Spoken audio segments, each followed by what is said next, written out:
"You're coming with us. We need a dad," black twins told the lonely millionaire at the park. He thought it was just another quiet day, sitting on his bench, feeding the birds. But when two children walked up to him, their words shattered his world. "Mommy says, you're our daddy." What begins as a simple encounter in the park turns into a battle for truth, love, and survival. Because these twins don't just need a father. Their mother is hiding a painful secret, and the town is ready to tear them apart. Is he really their dad or something even more unexpected? And when prejudice, sickness, and the past come crashing down, will this lonely man finally find family or lose everything all over again? Tell me in the comments where you're watching from right now, and if this story speaks to you, make sure you hit subscribe so you don't miss the next one. The early morning sun cast long shadows across Willow Springs Park as Jonathan Harrow settled onto his usual bench, the worn wooden slats familiar beneath him. His expensive wool coat did little to ward off the deeper chill that had settled in his bones since Martha's passing 3 years ago. From his pocket, he pulled out a paper bag filled with birdseed, a morning ritual that gave his empty days some semblance of purpose. "Here you go, little ones," he murmured, scattering the seeds in gentle arcs.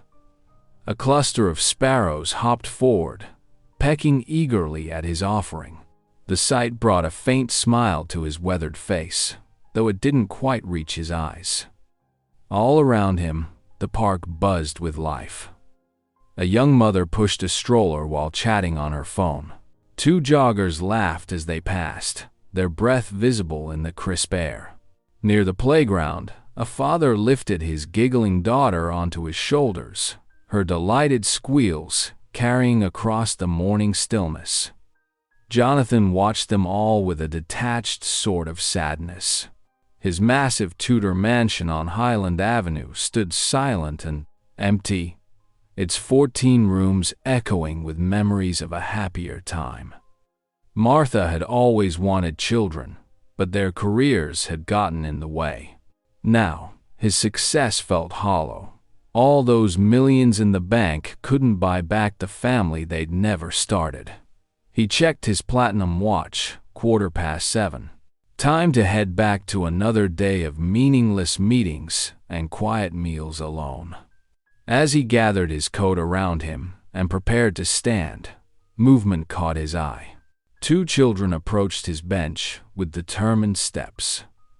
They were African American, obviously twins, and couldn't have been more than 10 years old. The girl walked slightly ahead, her chin lifted with surprising confidence, while the boy hung back half a step, studying Jonathan with thoughtful eyes. Before Jonathan could react, the girl planted herself directly in front of him. Her brother moved to stand beside her, and though quieter, his presence was equally resolute. Jonathan found himself pinned by their matched gazes, the girl's bold and challenging, the boy's gentle but unwavering. "You're coming with us," the girl announced firmly, as if stating an undeniable fact. "We need a dad." Jonathan's breath caught in his throat. The paper bag of birdseed slipped from his suddenly numb fingers, scattering across his polished leather shoes. The sparrows scattered, but Jonathan barely noticed, too shocked by the words that had just upended his carefully ordered world. He sat frozen on his bench, staring at these two children, who had appeared out of nowhere to shake the foundations of his solitary existence with 6 simple words. The morning sun continued to rise over Willow Springs Park, but for Jonathan Harrow, time stood perfectly still. Jonathan's hands trembled as he stared at the two children standing before him. The birdseed bag slipped from his fingers, scattering across the ground. The twins, a boy and a girl who couldn't have been more than 10 years old, gazed up at him with matching determined expressions. I don't understand," Jonathan stammered. his usual composed demeanor cracking. "What do you mean you need a dad?" The girl, with bright eyes and braided hair, put her hands on her hips. "Mom said you used to live in the big house where she worked. She told us you're our father." Jonathan felt the blood drain from his face. He forced a nervous laugh, but it sounded hollow even to his own ears. "There must be some mistake. I don't even know who your mother is." "Clara Williams," the boy said firmly. "She cleaned your house for 5 years." The name hit Jonathan like a physical blow. Clara Williams. Of course, he remembered her, the quiet, dignified maid who had worked in his mansion years ago. His mind raced through calculations he didn't want to make. "Listen, children," Jonathan said, trying to keep his voice steady. "These are very serious claims. You shouldn't go around saying such things to strangers." The girl's chin lifted stubbornly. "We're not strangers. We're your kids. Mom has a picture of you from back then." Jonathan's heart pounded against his ribs. The twins stood their ground, their eyes, so serious, so certain, fixed on his face. There was something in their features, something hauntingly familiar that he couldn't quite place. "Zara, Daniel." A woman's voice cut through the morning air. Jonathan looked up to see Clara Williams hurrying across the park. She wore neat, simple clothes and carried herself with the same quiet dignity he remembered from years ago. When their eyes met, she stopped short, color draining from her face. "I'm so sorry, Mr. Harrow," Clara said, her voice barely above a whisper. She grabbed each child by the shoulder. "They shouldn't have bothered you." "Mom, we just wanted to." The boy, Daniel, started to protest. "Hush now." Clara cut him off, but her hands trembled on their shoulders. Jonathan couldn't find his voice. He watched as Clara guided the twins away, their small faces turning back to look at him until their mother urged them forward. Just before they disappeared down the park path, Clara glanced back one final time. Her expression, a mixture of fear and something else, regret, perhaps. Alone on his bench once more, Jonathan sat perfectly still, the scattered birdseed forgotten at his feet. The twins' words echoed in his mind, and unwanted memories of that time period surfaced. Late nights at the office, too much whiskey, Martha away visiting her sick mother for months. His carefully ordered world suddenly felt like it was built on shifting sand. For the first time in years, the morning silence felt not just empty, but heavy with unanswered questions. Jonathan's hands shook as he poured himself 2 fingers of whiskey in his dimly lit study. The crystal decanter clinked against the glass, betraying his unsteady nerves. Outside his mansion's windows, darkness had settled over the manicured lawns, but he couldn't find peace in the familiar evening routine. "Clara Williams," he whispered to the empty room, the name bringing forth a flood of memories he'd buried years ago. He settled into his leather armchair, the one facing the stone fireplace where only cold ashes remained. The children's faces swam before his eyes, their determined expressions, their bold confidence. How much they looked like their mother. Clara had worked in his house for 5 years, keeping everything running smoothly after his wife Sarah's death. She had been more than just efficient. She'd been a quiet presence that somehow made the enormous house feel less empty. Jonathan took a long sip of whiskey, remembering that night 11 years ago. The funeral had been unbearable. All those people offering condolences he didn't want to hear. After everyone left, he'd found himself in the kitchen at 3 in the morning, drinking straight from a wine bottle. Clara had been there too, working late as always. "She was so kind to me," he murmured, remembering how Clara had sat with him, listening as he talked about Sarah for hours. The wine had flowed, their guards had dropped, and in their shared grief and loneliness, Jonathan set his glass down hard enough to splash whiskey onto the mahogany side table. That one night had changed everything. The next morning, they'd both pretended nothing happened. 2 weeks later, Clara had resigned, leaving only a polite note about family obligations. Sleep eluded him that night. As dawn broke, Jonathan knew what he had to do. He spent the morning making calls, using his considerable resources to find Clara's address. By early afternoon, he stood outside a modest apartment building in the east side of town, gathering his courage. When Clara emerged from the building, she stopped short at the sight of him. She looked older, with touches of gray in her hair, but she carried herself with the same quiet dignity he remembered. "I should have known they'd find you," she said softly, no surprise in her voice. "Why didn't you tell me?" Jonathan's voice cracked with emotion. Clara's eyes filled with tears, but she held her head high. "What would you have done? Thrown money at us? I wanted my children to have more than that. They deserved to grow up knowing who they were, not as some rich man's secret." "But you told them about me?" "I never lied to them," Clara said firmly. "They asked about their father, and I told them the truth. That you lived in the big house where I worked, that you were a good man who lost his wife. I never asked for anything, Jonathan. Never wanted your money. I just couldn't bear for them not to know who their father was." The truth of it all settled over Jonathan like a heavy blanket. 2 children, his children. All these years, they had been growing up just across town, carrying half of his DNA, while he sat alone in his empty mansion. Jonathan stood awkwardly by the park entrance, checking his expensive watch for the 3rd time in 5 minutes. His polished, leather shoes felt out of place among the wood chips and grass. The autumn breeze rustled through the trees, carrying the sound of children's laughter, a sound that had been absent from his life for far too long. "Mr. Harrow, you really came." Zara's voice rang out across the playground.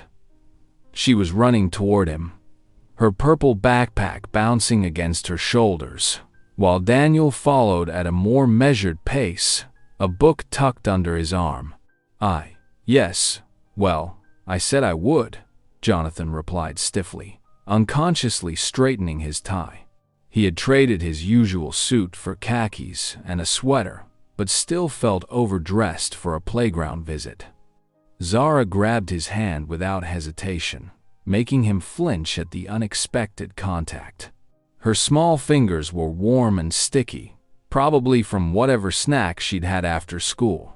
"Come on, we want to show you our favorite spot." Daniel fell into step beside them, looking up at Jonathan with quiet curiosity. "Do you like to read, Mr. Harrow?" he asked softly, showing him the worn copy of Bridge to Terabithia he was carrying.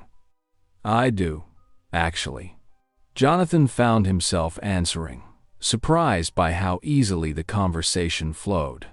"Though I haven't read that particular book." "It's really good," Daniel smiled, his eyes lighting up. Maybe we could read it together sometime." Something in Jonathan's chest tightened at the hopeful tone in the boy's voice. Before he could respond, Zara tugged him toward the swings. "First, you have to push us. Mom says you're really tall, so you can push us really high." For the next hour, Jonathan found himself doing things he hadn't done in decades. He pushed swings, watched impromptu dance performances, and listened to elaborate stories about school adventures. Zara's infectious enthusiasm drew him out of his shell, while Daniel's thoughtful questions engaged his mind in unexpected ways. "Watch this," Zara called out, attempting a cartwheel that ended in a tumble. Instead of crying, she, laughed, grass stains on her knees. Jonathan found himself chuckling too, the sound foreign to his own ears. As the afternoon light began to fade, they sat on a bench, the same bench where he'd first met them. Daniel shared his afternoon snack of graham crackers, insisting that Jonathan take one. Zara hummed a tune she was learning on the piano, swinging her legs in rhythm. Later that night, Jonathan stood in his massive foyer, the silence no longer feeling quite as empty. He could still feel the phantom warmth of their small hands in his, Zara's energetic grip, and Daniel's gentle touch. Their laughter echoed in his memory, chasing away some of the loneliness that had been his constant companion. Standing in front of the large mirror in his hallway, Jonathan looked at his reflection. The man staring back seemed different somehow, less rigid, more human. He touched his cheek, surprised to find the ghost of a smile there. "Maybe," he whispered to himself, his voice barely audible in the quiet house, "maybe I can try." Jonathan shifted his weight from one foot to another outside Clara's modest apartment building. The peeling paint and cracked concrete steps were a stark contrast to his tailored suit. He knocked on the door, his knuckles barely touching the worn wood before it opened. Clara stood in the doorway, her eyes tired but watchful. "They're just getting their shoes on," she said quietly. The twins burst past their mother with excited grins. "Can we go to the park again?" Daniel asked, bouncing on his toes. "Actually," Jonathan replied, his voice gentler than usual, "I thought we could take a walk around the neighborhood today." As they strolled down the sidewalk, Zara skipped ahead while Daniel hung back, studying Jonathan's face as if memorizing every detail. The boy's searching looks reminded Jonathan so much of himself that it made his chest tight. "Mrs. Peterson, next door, had to move away," Zara announced suddenly, her skip turning into a shuffle. "She made the best cookies." Daniel nodded solemnly. "Mr. Roberts, he owns the building. He told Mommy that people like us don't belong here anymore." "What does that mean?" Jonathan's steps faltered. He glanced back at Clara's building, noting the other well-kept apartments surrounding it. Understanding dawned like a cold wave washing over him. "The landlord said that?" Jonathan kept his voice steady, though anger sparked in his chest. "Mommy cried when she thought we were sleeping," Zara added, her small hand slipping into Jonathan's. "Are we going to have to leave too?" The touch of her hand, so trusting and warm, made Jonathan's throat tighten. These children, his children, shouldn't have to understand what prejudice meant at such a young age. The weight of his years of absence pressed down on him like a physical burden. They completed their walk as the sun began to set, painting the sky in shades of orange and purple. Jonathan watched as Clara called the twins inside from the doorway, their small bodies disappearing into the building that might not be their home much longer. Standing alone on the cracked sidewalk, Jonathan clenched his fists. The familiar guilt of his absence was still there, but now something else burned alongside it, a fierce protective instinct he hadn't felt in years. This wasn't just about making up for lost time or easing his conscience. This was about standing up against the kind of prejudice that would dare threaten these bright, beautiful children and their strong-willed mother. His jaw tightened as he watched the shadows lengthen across Clara's building. The family he'd never known he wanted, the family he'd denied for so long, needed him now. And for the first time in years, Jonathan Harrow knew exactly what he had to do. Jonathan's silver Bentley became a regular sight on Cedar Street, parked between weather-worn sedans and rusty pickup trucks. Each afternoon, he'd climb the 3 flights of stairs to apartment 3B, his leather briefcase filled with homework supplies and chess pieces. Night to E4. Daniel said softly, his small finger hovering over the chess piece. Jonathan leaned forward, studying the board with exaggerated concentration. Good move. He nodded, pride warming his chest. You're getting better every day. From the tiny living room, Zara's piano practice filled the apartment with simple melodies. She'd insisted on showing Jonathan her progress, her fingers dancing across the worn keys of the upright piano Clara had bought secondhand. Mrs. Martinez from next door would often peek out her door, smiling and waving at Jonathan. So nice to see a father spending time with his children, she'd say. Though her eyes held questions, she was too polite to ask. Not everyone was as welcoming. Mr. Peterson from the first floor would cross his arms and stare whenever Jonathan passed by. Fancy man with his fancy car. He'd mutter just loud enough to hear. Think he owns the place now? Clara kept her distance during these visits, but Jonathan could feel her watching from the kitchen, her presence both comforting and unsettling. She'd bring glasses of lemonade or plates of cookies, then retreat to fold laundry or prepare dinner. One evening, after helping Zara master a particularly challenging piano piece and watching Daniel checkmate him for the first time, Clara surprised him. Would you like to stay for dinner? She asked quietly. Jonathan hesitated, his heart beating faster. The apartment smelled of fried chicken and fresh rolls, and the twins immediately grabbed his hands. Please stay, they begged in unison.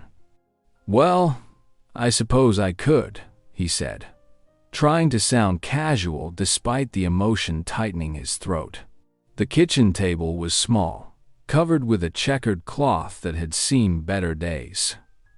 4 mismatched plates were set out, along with paper napkins folded into triangles. Jonathan sat where Zara directed him, feeling both out of place and strangely at home. Clara placed a steaming platter in the center of the table. The twins automatically joined hands, and Clara reached out to complete the circle. Jonathan stared at their offered hands for a moment before taking them. Dear Lord, Clara began, her voice soft but steady. We thank you for this food and for bringing us together as a family. Jonathan's throat tightened at the word family. The twins' small hands were warm in his, and Clara's gentle touch sent a current of belonging through him he hadn't felt since his wife passed. Yet fear crept in, alongside the joy, fear of these precious moments being temporary, fear of losing this newfound warmth, fear of not deserving this second chance at happiness. He opened his eyes to see Zara peeking at him through her lashes, a knowing smile on her face. Daniel squeezed his hand gently, as if sensing his inner turmoil. Clara's amen brought him back to the present moment, to this humble kitchen filled with more love than his massive mansion had known in years.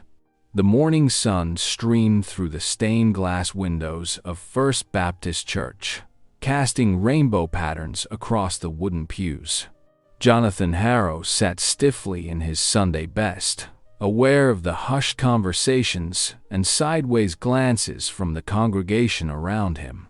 Clara sat beside him in a crisp blue dress, her head held high despite the whispers. The twins, dressed in their Sunday finest, flanked them on either side. Zara fidgeted with the ribbon in her hair while Daniel thumbed through the hymnal.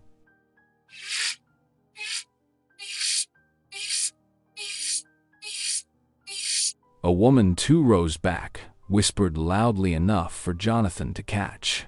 That's Jonathan Harrow with Clara Williams and her children. The millionaire from Oakwood Heights? Another voice responded. What's he doing here with them? Jonathan's jaw tightened. He'd expected this reaction when Clara invited him to church, but the reality of it stung more than he'd anticipated. He'd attended services at First Presbyterian his whole life. But today he sat here, in this modest Baptist church, feeling both out of place and exactly where he needed to be. The pastor's voice rang out clear and strong. Today's sermon is about love that knows no boundaries. Jonathan caught Clara's slight smile at those words. The timing felt almost divine. Throughout the service, the whispers continued. Some were curious, others disapproving. An elderly deacon near the front kept turning around to stare, his expression a mix of confusion and judgment. Jonathan noticed how some parents pulled their children closer when they walked past, as if his presence beside this black family somehow threatened their own world. Brothers and sisters, the pastor continued, we are all God's children. The words hung in the air, heavy with meaning. Zara leaned against Jonathan's arm, seemingly oblivious to the stares. Her small hand reached for the hymnal, and she shared it with him as the congregation stood for the final song. The familiar melody of Amazing Grace filled the sanctuary. Jonathan felt a lump form in his throat as Zara's small fingers found his hand. She squeezed it gently, looking up at him with a bright smile that carried no trace of the judgment surrounding them. In that moment, the whispers faded away. He stood straighter, his voice joining the congregation in song. Clara's rich alto harmonized perfectly with Zara's clear, high notes. Even quiet Daniel hummed along. They weren't just four individuals standing in a pew anymore. They were a family. The realization hit Jonathan like a ray of sunlight breaking through clouds. He didn't care what anyone thought. Let them stare. Let them whisper. The warmth of Zara's hand in his, the sound of their voices joining together in praise, this was what mattered. For the first time in years, he felt truly proud, not of his wealth or status, but of who he was becoming and the family he was choosing to love. The morning sun filtered through Jonathan's study windows as he stared at the DNA testing kit on his desk. His fingers drummed nervously against the polished mahogany surface while Clara sat across from him, her hands folded carefully in her lap. "Are you absolutely sure about this?" Jonathan asked, his voice barely above a whisper. Clara nodded, her eyes gentle but determined. "We need to know, Jonathan, for the twins' sake, for all our sakes."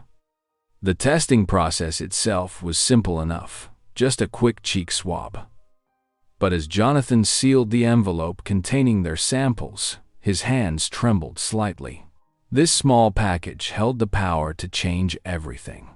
Over the next 2 weeks, Jonathan found himself checking his mailbox multiple times a day. The waiting felt endless. He threw himself into work, reviewing contracts and acquisition proposals, but his mind kept drifting to Zara and Daniel. He'd grown so fond of their weekend chess matches, their excited chatter about school, the way Zara's face lit up when she mastered a new piano piece. During one particularly restless evening, Jonathan paced his study, pausing at the window to watch the sunset paint the sky in shades of orange and pink. "What if?" he murmured to himself, unable to complete the thought. The possibility of not being their father made his chest tighten uncomfortably. Clara called him every few days, her voice carrying the same mix of anxiety and hope that he felt. "No news yet?" she would ask, trying to keep her tone light. "Nothing yet," he would reply, both of them understanding the weight of the waiting. Finally, on a quiet Tuesday afternoon, Jonathan's housekeeper brought in the mail. Among the usual business correspondence was a plain white envelope from the medical laboratory. His heart jumped to his throat as he picked it up, its contents suddenly feeling as heavy as lead. He sat at his massive dining table, the envelope before him like a ticking time bomb. Sunlight streamed through the floor-to-ceiling windows, warming his shoulders, but he felt cold inside. With fingers that didn't quite feel like his own, he carefully opened the envelope and unfolded the crisp paper inside. His eyes scanned the document, medical terminology blurring together until they landed on the conclusion section. The words seemed to leap off the page, each one striking like a physical blow. The alleged father is excluded as the biological father of the tested children. The paper slipped from his trembling hands, floating down to rest on the polished table surface. Jonathan sat there, completely still, as the weight of the truth settled over him. The silence of his massive dining room pressed in around him, suddenly feeling more suffocating than ever before. All he could think about was Zara's bright smile and Daniel's determined face as he contemplated his next chess move. The test results lay there on the table, but the love he'd developed for these children felt no less real, no less powerful. Yet now, everything had changed. Clara's tears fell freely as she sat in Jonathan's study. The DNA results scattered across his desk like fallen leaves. Her hands trembled as she tried to explain through her sobs. I wasn't completely sure," she admitted, her voice breaking. "That night, there was someone else. Shortly before, I truly hoped it was you. I wanted it to be you." Jonathan stood by the window, his back rigid, processing her words. The betrayal cut deep, making his chest tight. He'd opened his heart, let himself believe in this chance at family, only to have it shattered by a simple piece of paper. "Why didn't you tell me this before?" His voice came out hoarse, strained with emotion. "You let me believe. Because I saw how you were with them," Clara interrupted, wiping her eyes. "How they changed you, how you changed them. They need a father, Jonathan. They need you." As if on cue, the study door burst open. Zara and Daniel rushed in, their faces streaked with tears. They must have been listening outside. The twins threw themselves at Jonathan, wrapping their arms around his waist. "Please don't leave us," Zara sobbed, burying her face in his suit jacket. "You're our dad. You teach me piano and help with my homework." Daniel clung just as tightly. "You showed me how to play chess. You're the only dad we've ever had." Jonathan's hands hovered uncertainly over their heads. The truth of the DNA test warred with the undeniable love he felt for these children. Their tears soaked through his clothes, their small bodies shaking with sobs. I need time to think," he managed to say, gently disentangling himself from their embrace. "Please, just give me some time." Clara gathered the twins, who resisted leaving, their pleas echoing in the hallway as she led them out. Jonathan watched them go, his heart heavy in his chest. The night stretched endlessly as he paced his mansion's empty halls.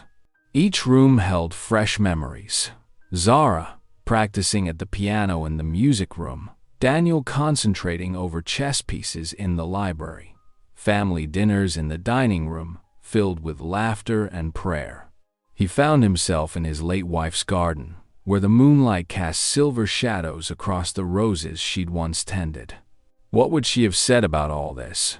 She'd always wanted children, but they'd never been blessed with any. The sky began to lighten, painting the horizon in soft pinks and golds. Jonathan's footsteps carried him back inside, his decision crystallizing with the dawn. He found Clara and the twins in the kitchen, where they'd apparently spent the night waiting. Kneeling before Zara and Daniel, he took their small hands in his. Their eyes, still red from crying, watched him anxiously. Jonathan's voice was soft but sure as he whispered, "Blood doesn't matter. I'm here. I choose you." The mahogany-paneled town council chamber buzzed with tension as Jonathan Harrow adjusted his tie, taking his usual seat in the back row. The room was packed tonight. He could feel the weight of stares as Clara slipped into the seat beside him, her hands clasped tightly in her lap. At the front, Clara's landlord, Mr. Peterson, stood at the podium, his voice dripping with false concern. "It's about maintaining property values," he insisted, gesturing to his proposed housing ordinance. "We need to be selective about who lives in certain neighborhoods." Jonathan's jaw tightened. He knew exactly what Peterson meant by selective. He glanced at Clara, seeing the quiet dignity in her posture, even as her eyes glistened with unshed tears. "Furthermore," Peterson continued, "I propose stricter screening processes for tenants in the historic district." That was enough. Jonathan stood, his chair scraping against the wooden floor. Heads turned as he made his way to the front, his expensive shoes clicking against the tiles. Clara's soft gasp echoed in the sudden silence. "Mr. Harrow," the council chairman acknowledged, surprise evident in his voice. "You wish to speak?" "I do."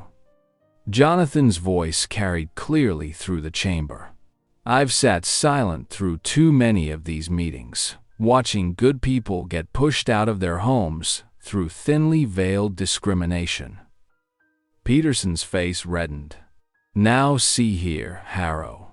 "No, you see here." Jonathan cut him off, his voice steady but firm. "I've known Clara Williams and her children for months now. They're more deserving of a home in this town than anyone in this room. What you're proposing isn't about property values. It's about prejudice, plain and simple." Murmurs rippled through the crowd. Jonathan could see some nodding in agreement, while others shifted uncomfortably in their seats. "And to prove my commitment to real change in Willow Springs," Jonathan continued, pulling a folder from his briefcase, "I'm pledging half of my fortune to build a community center. It will be named after Zara and Daniel Williams, and it will be open to everyone, regardless of their race or economic status." The room erupted. Some people jumped to their feet, applauding, while others sat stone-faced. Peterson sputtered, his proposed ordinance forgotten in the commotion. Clara stood slowly, tears streaming down her face as she looked at Jonathan with a mixture of gratitude and awe. The chairman banged his gavel repeatedly, trying to restore order. Jonathan felt lighter than he had in years. He'd spent so long hiding behind his wealth, using it as a shield. Now, finally, he was using it as a sword, cutting through the prejudice that threatened the family he'd grown to love. As the applause continued to echo through the chamber, Jonathan caught Clara's eye and nodded slightly. It didn't matter what the DNA test had said. This was what family really meant. I was standing up for each other, fighting for what was right, no matter the cost. The aroma of Clara's famous chicken soup filled her small kitchen as she stirred the pot, humming softly. Jonathan sat at the worn kitchen table, helping Zara with her math homework while Daniel practiced chess moves nearby. It was supposed to be just another Tuesday evening with their newly formed family. The denominator goes on the bottom. See? Jonathan pointed at Zara's notebook. That's why they call it the bottom num. His words cut short as a clatter echoed through the kitchen.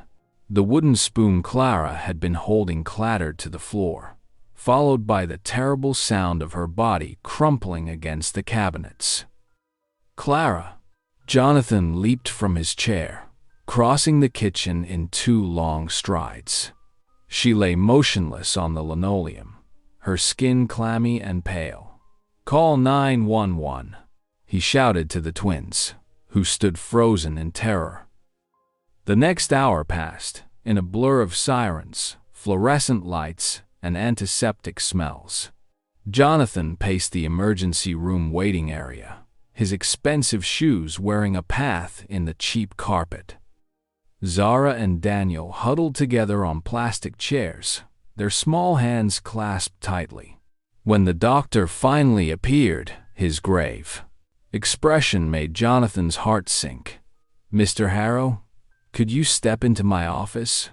The words that followed hit like physical blows. Advanced stage. Pancreatic cancer. Spread to surrounding tissues. Limited time. Jonathan gripped the edge of the doctor's desk, his knuckles white. How? How long? Weeks. Maybe a month or two at most. I'm so sorry. Back in Clara's hospital room, she lay against stark white pillows, looking smaller and more fragile than he'd ever seen her. The twins curled up on either side of her bed, their faces streaked with tears. Jonathan watched through the window, his chest tight with an agony he hadn't felt since losing his wife. "Why didn't you tell me you were sick?" he asked later, after the twins had fallen asleep in the chairs beside her bed. Clara's eyes, though tired, held their usual strength. "I thought it was just exhaustion. Working 2 jobs, raising the kids." She reached for his hand. "I should have known better." Jonathan squeezed her fingers, fighting back tears. "We'll fight this. I'll get the best doctors. Try experimental treatments."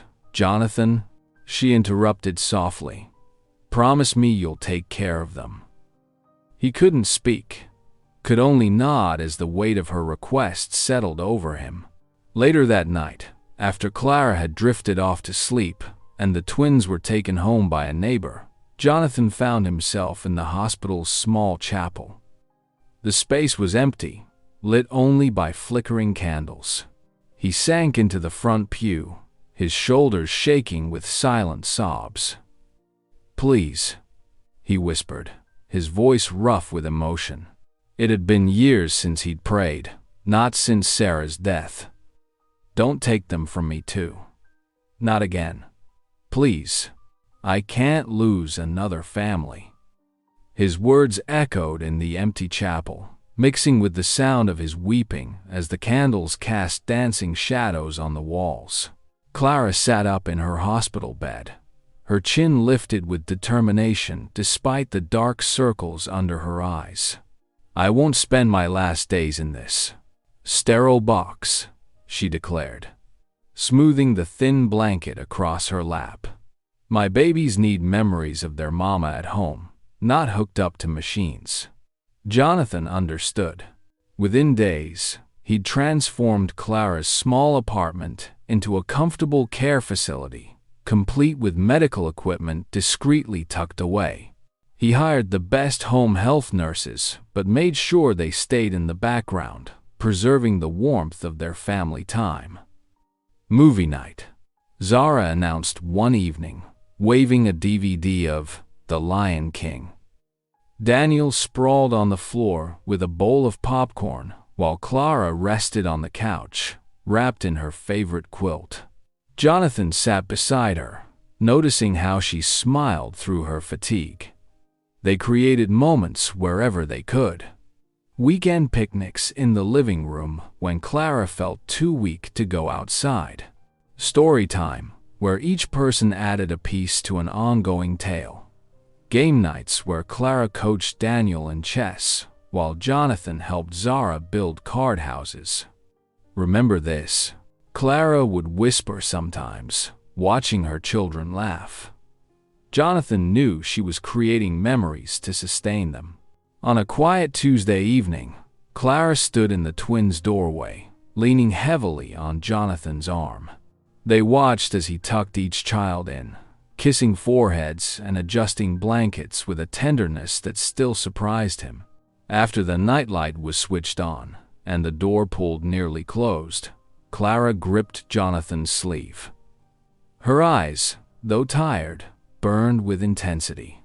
"Promise me you won't leave them," she whispered, her voice barely audible. "They need you." Jonathan felt tears well up in his eyes as he covered her hand with his. He nodded, unable to speak past the lump in his throat, but his promise was clear in the gentle squeeze of his fingers. Clara's cough echoed through her hospital room as Jonathan helped her sit up against the pillows. Her once strong frame had grown frail, but her eyes still held that fierce determination he'd come to admire. "We need to talk about the children," she said, her voice barely above a whisper. "I want you to have full custody when—" She couldn't finish the sentence. Jonathan squeezed her hand. "I'll take care of everything." But Walter Griggs, the landlord who'd tried to evict Clara months ago, had other plans. When word spread about Jonathan's petition for guardianship, Griggs filed a formal objection with the court. "It's not natural," Griggs proclaimed loudly in the courthouse hallway. "A white millionaire raising colored children? There's something wrong there." The courtroom crackled with tension as Judge Margaret Ellis called the hearing to order. Jonathan sat straight-backed in his suit, while his lawyer presented documentation of his financial stability and the strong bond he'd formed with the twins. "Mr.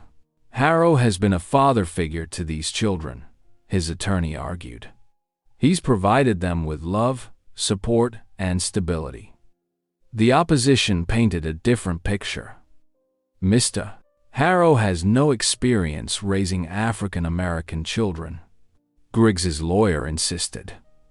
"They need to be with their own kind." Judge Ellis's eyes narrowed at the thinly veiled prejudice. "This court deals in facts, counselor, not stereotypes." Clara testified from her wheelchair, her voice weak but resolute. "Jonathan loves my children. He sees them, not their color. That's all I've ever wanted for them." When Judge Ellis delivered her verdict, the courtroom fell silent. "Having reviewed all evidence and testimonies, I find Jonathan Harrow not only suitable but exemplary as guardian. Custody granted." Zara and Daniel burst from their seats, tears streaming down their faces as they ran toward Jonathan. "Daddy!" they cried in unison, throwing themselves into his arms. Jonathan held them tight, his own tears falling freely as Clara watched with a peaceful smile. In that moment, they weren't black or white, rich or poor. They were simply family, bound by love stronger than blood or prejudice. The hospice room was bathed in soft afternoon light, filtering through sheer curtains that danced with the gentle breeze. Clara lay peacefully in her bed, her breathing shallow but steady, while Jonathan sat beside her, holding her delicate hand. Zara and Daniel nestled close on either side of their mother's bed, their young faces solemn yet filled with love. "Psalm 23, Clara whispered, her voice barely audible. Daniel opened the worn Bible that had been Clara's constant companion and began reading, his voice clear and strong despite his tears. "The Lord is my shepherd, I shall not want." Zara's fingers found the familiar keys of the small electronic keyboard they'd brought to the hospice. She played softly, the hymn Amazing Grace floating through the room as Jonathan and Daniel's voices joined in harmony. Clara's smile grew wider, her eyes shining with pride and peace.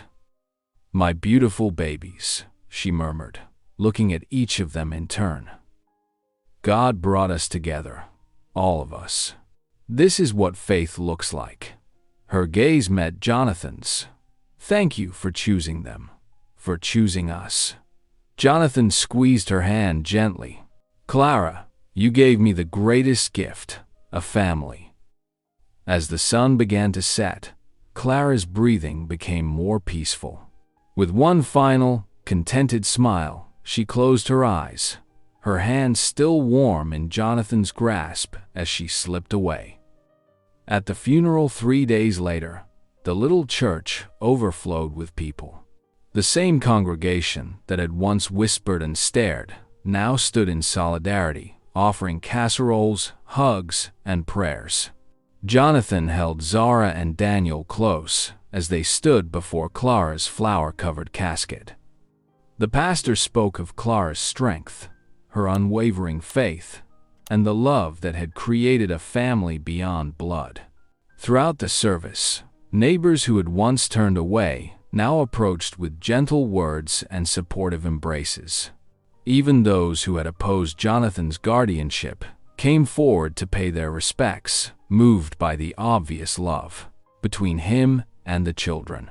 As they listened to the choir sing Clara's favorite hymn, Jonathan felt the weight of both sorrow and belonging settle in his heart.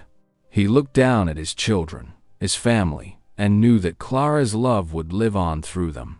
The morning air was crisp as Jonathan walked through Willow Springs Park, feeling the gentle pressure of small hands in his. The path was familiar, but everything felt different now. Zara skipped occasionally on his left, while Daniel walked steadily on his right, each carrying a bright blue balloon. "Look, Daddy," Zara pointed. "There's your bench." Jonathan smiled, remembering that first morning when two bold children had approached him there. "That's where you two changed my life," he said softly. They stopped at the weathered wooden bench, and Jonathan helped the twins sit down. From his pocket, he pulled out 3 small cards and some string. "Ready to write your messages to Mommy?"